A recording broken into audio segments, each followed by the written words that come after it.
नमस्कार दोस्तों, आपका फिर से स्वागत है अपने YouTube channel business competitive math में।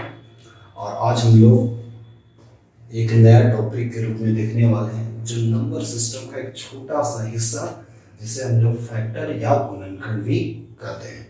हमें गुणनखंड निकालने के लिए सवाल में कभी कहा ही नहीं है कंपटीशन में, हमें ये कहता है कंपटीशन में कि यदि इसके कोई गुणनखंड होंगे तो कितने गुणनखंड, अगर इसके गुणनखंड निकाले जा सकते हैं तो सम गुणनखंडों की संख्या कितनी होगी, विषम गुणनखंडों की संख्या कितनी होगी। तो इस चीज के बारे में समझने के लिए थोड़ा सा हम बेसिक कॉन्सेप्ट समझेंगे कि आखिर ये गुणनखंड है क्या, फिर गुणनखंडों में एक्चुअल में निकाला कैसे जाता है सम, विषम और कुल गुणनखंडों की संख्या, इसके बारे में हम लोग इसमें डिस्कशन करने वाले हैं। जो देखते हैं करके सबसे पहले हम लोग एक छोटे से एग्जांपल के साथ, जो आपके सामने दिख भी रहा होगा कि एक छोटा सा नंबर लिए हैं 12 12 12, जिसमें हम लोग देखेंगे कि 12 के कुल गुणनखंडों की संख्या, 12 के सम गुणनखंडों की संख्या और 12 के विषम गुणनखंडों की संख्या। अब आपको लग रहा होगा सर 12 ही क्यों लिए, तो 12 एक छोटा सा नंबर लिए हैं जिससे आपको समझने में ज्यादा आसान लगे, इसलिए आप लोग के साथ जो 12 वाला नंबर है उसमें हम लोग एक बार कॉन्सेप्ट समझ लेंगे। उसके बाद कोई भी सवाल आप कीजिएगा एकदम आसानी से होगा कॉन्सेप्ट के साथ। साथ में हम लोग एक लास्ट में ट्रिक भी देखेंगे कि ये गुणनखंडों की टोटल संख्या कैसे निकाल लेते हैं, गुणनखंडों की सम संख्याएं टोटल कितना निकाल पाते हैं और गुणनखंडों की विषम संख्याएं कितना होता है, इसके बारे में भी हम लोग देखेंगे। तो सबसे पहले हम लोग 12 को समझते हैं कि 12 जो नंबर है उसको हम लोग कितने कितने नंबरों में तोड़ सकते हैं। तो आप देख पा रहे हैं कि 1 से भी कटेगा, 2 से भी कटेगा, 3 से भी कटेगा, 4 से भी कटेगा, है ना। अब क्या 5 से कटेगा? 12 कभी 5 से कटेगा? बिल्कुल नहीं कटेगा, इसलिए 5 तो इसके फैक्टर हो ही नहीं सकते। फैक्टर का मतलब यही होता है कि वैसे नंबर जो उस नंबर को डिवाइड दे सके या काट सके उसी को हम लोग फैक्टर करते हैं या गुणनखंड करते हैं। तो आप लोग देख पा रहे हैं कि 1 काट पा रहा है, 2 काट पा रहा है, 3 काट पा रहा है, 4 काट पा रहा है, लेकिन क्या 5 काट पा रहा है इसको या डिवाइड दे पा रहा है? क्या नहीं दे पा रहा है, मतलब 5 तो इसका फैक्टर हो ही नहीं सकता है।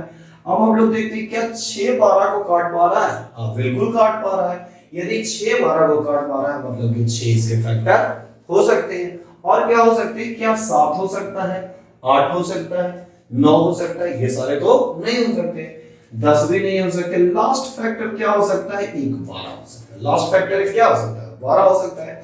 उस 12 में मतलब कुल देख रहे हैं हम लोग कि 1 से कट पा रहा है, 2 से डिवाइड हो पा रहा है, 3 से डिवाइड हो पा रहा है, 4 से डिवाइड हो पा रहा है, 6 से डिवाइड हो पा रहा है और 12 से डिवाइड हो रहा है। मतलब इससे अधिक से तो और किसी से डिवाइड नहीं हो पाएगा, इससे अधिक और किसी से नहीं डिवाइड है। इससे ये पता लगता है कि कुल हम लोग देख पा रहे हैं कि 1 2 3 4 5 6, मतलब कुल मिलाकर 12 के फैक्टरों की संख्या कितनी हो गई? 6। कुल मिलाकर फैक्टरों की संख्या कितनी हो गई? 6 हो गई। लेकिन सवाल में पहला वाला सवाल तो क्लियर हो गया कि कुल गुणनखंडों की संख्या कितनी होगी, तो 12 के कुल गुणनखंडों की संख्या कितना? 6 होगा। जबकि यदि हम यही 12 वाला में देखें कौन सा, तो 12 के सम गुणनखंडों की संख्या कितना होगा? तो 12 के सम गुणनखंड, सम का मतलब क्या होता है? वैसी संख्या है जो 2 से कटे, है ना। सम का मतलब वही कह सकते हैं ना, वैसी संख्या है जो 2 से कट जाए। सिंपल भाषा में यही कहते हैं, बाकी अलग अलग जगह पर अलग अलग इसको डिफाइन भी कर सकते हैं। वो डिपेंड करता है कि वो सिलेबस क्या चल रहा है, क्वेश्चन क्या चल रहा है, उसके अकॉर्डिंग हम अपने डिफाइन कर सकते हैं। लेकिन अभी सिंपली यही समझेंगे कि वैसी संख्या है जो 2 से कटे, उसी को हम लोग क्या करते हैं? सम संख्या का हमारा क्या हो सकता है? 2 हो सकता है, 4 हो सकता है, 6 हो सकता है और 12 हो सकता है। मतलब ये स्पष्ट हो गया कि 2 4 6 12 जो है एक सम संख्याएं हैं। इससे ये पता लग रहा है कि 12 को 2 काट रहा था, 4 काट रहा था, 6 काट रहा था और 12 काट रहा था, जो कि एक सम नंबर है। इसलिए हम कह सकते हैं कि 12 के सम गुणनखंडों की संख्या कितना हो जाएगा? 1 2 3 4 हो जाएंगे। 12 के सम गुणनखंडों की संख्या कितना हो जाएगा? 4। अब हम लोग तीसरा सवाल की ओर आते हैं। तीसरा सवाल है 12 के विषम गुणनखंडों की संख्या कितना होगी। तो विषम का मतलब क्या होता है? ऑड नंबर, है ना। विषम का मतलब क्या होता है? विषम संख्या मतलब ऑड और सम संख्या मतलब हम लोग देखें इवन। अब 12 के विषम का आप देख सकते हैं, सम वाला तो हम लोग निकाल लेंगे। अब विषम वाला कौन बच रहा है, तो विषम वाला अब देख सकते हैं कि एक तो 1 है और दूसरा 3 है, मतलब एक विषम संख्या है और 3 भी एक विषम संख्या है। इसलिए हम लोग कह सकते हैं कि 1 तथा 3 इसके विषम गुणनखंड हैं। 1 तथा 3 इसके क्या है, विषम गुणनखंड है। इस आधार पर हम कह सकते हैं कि 12 के विषम गुणनखंडों की संख्या कितनी हो सकती है, तो 1 और 1 2। इस तरह से हम लोग देख पाए कि तीनों के तीनों सवाल आसानी से कर पाए कि सबसे पहला चीज कि गुणनखंडों की टोटल संख्या कितनी होगी, 12 के सम गुणनखंडों की संख्या कितनी होगी और 12 के विषम गुणनखंडों की संख्या कितनी होगी। लेकिन आपको बता दूं दोस्तों कि ये छोटा नंबर था। आपके मन में ये सवाल चल रहा होगा कि सर ये तो बहुत छोटा नंबर था, इसलिए आप आसानी से बता दिए कि इससे कटेगा, इससे कटेगा, इससे डिवाइड होगा, इससे डिवाइड होगा, आप बता दिए। लेकिन यदि बड़ा सा नंबर कोई आ जाए तो ये सवाल को कैसे कर सकते हैं, तो बड़ा नंबर के लिए भी बहुत आसान है। हम ऐसा कर सकते हैं कि 12 को ये भी लिख सकते हैं कि 4 × 3 लिख सकते हैं। ऐसा लिखने में तो कोई दिक्कत है नहीं, क्योंकि 4 तिहाई 12, मतलब ये भी हम कह सकते हैं कि 2 के पावर 2, इसको लिख सकते हैं इंटू 3 के पावर 1। ऐसा भी लिखने में कोई दिक्कत है वो नहीं होगी। यदि ऐसा हम लिख पा रहे हैं तो कोई दिक्कत नहीं।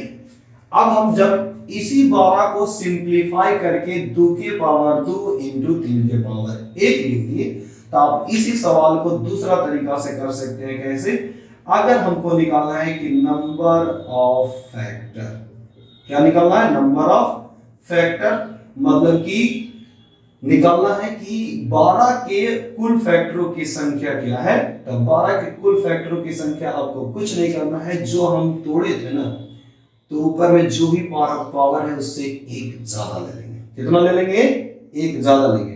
तो 2 से 1 ज्यादा लेंगे बढ़ा के, तो 2 से 1 ज्यादा बढ़ाएंगे तो कितना हो जाएगा, 3। अगर हम 1 को 1 और बढ़ा देते कितना हो जाएगा, 2। अब 3 दूना 6, बस इतना ही करना है। अब एक कोई भी बड़ा नंबर है, आप इस रूप में उसको तोड़ दीजिए। उसके बाद इस तरीका से क्या करना है कि उसके पावर को 1 बढ़ा के दोनों में और गुना कर देना है। वही आपका देखे तो यहां से भी 6 आंसर आया, जबकि यहां से भी हम लोग गिने थे तो कितना आया था, मेन मेथड से 6 ही आया था। उसी तरह से हम लोग देखेंगे कि नंबर ऑफ इवन फैक्टर है ना। इवन फैक्टर का मतलब क्या हो जाएगा, मतलब कि सम संख्या है ना। इवन फैक्टर का मतलब क्या है, सम गुणनखंड। तो सम गुणनखंड के लिए आपको कुछ नहीं करना है। जैसे हम लोग इसमें कर रहे थे तो सम गुणनखंडों की संख्या देख रहे थे। चाहते कि कोई ट्रिक होता नहीं है दोस्तों, ट्रिक बनाया जाता है। तो ट्रिक बनेगा कैसे, जैसे हमें सम की बात कर दे, किसकी बात कर दे, सम की बात कर दे, तो आपको सम वाले में कुछ करना ही नहीं, सम वाले में कुछ नहीं करना है। जैसा सम है वैसे ही छोड़ देना है। तो सम का पावर कितना था, 2, जबकि 3 एक विषम संख्या, तो विषम संख्या वाला में 1 बढ़ा देना है, तो 1 और 1 2 हो जाएगा और 2 दूना 4। क्लियर है कि नहीं, कोई दिक्कत है इसमें, तो कोई दिक्कत नहीं। यदि किसी को दिक्कत हो जाए तो एक बार फिर से रिपीट करके आप देख सकते हैं, कहीं भी कोई दिक्कत नहीं होगा। तीसरा सवाल की ओर बढ़ते हैं, जो है नंबर ऑफ ऑड फैक्टर है ना। नंबर ऑफ ऑड फैक्टर मतलब कि ऑड फैक्टर कहने का मतलब है कि विषम है ना। ऑड फैक्टर का मतलब क्या है, विषम। अब जैसे विषम की बात कर देगा ना, तो सम से हम रिश्ता तोड़ दीजिए। सम से क्या कर रहा है, पूरा के पूरा रिश्ता खत्म, मतलब सम से हमको बिल्कुल कोई मतलब नहीं है। अब बचा क्या, विषम। बचा क्या है, विषम। अब विषम में क्या करना है, विषम में हमारे 3 बच रहा था, उसमें 1 बढ़ा लेना है। 3 में 1 था और 1 कर दिए तो कितना हो गया, 2। इस तरीका से देखें कि नंबर ऑफ ऑड फैक्टर की संख्या कितनी होगी, 2। तो देख रहे हैं, इस तरह से ट्रिक माध्यम से भी हम इस सारे सवाल को कर सकते थे। और इस तरह से हम आपको पूरा कॉन्सेप्ट इसका बता दिए। अगले वाले वीडियो में अब हम इस पर सवाल कराएंगे। अगर आपको वीडियो अच्छा लगा तो कमेंट करें, सब्सक्राइब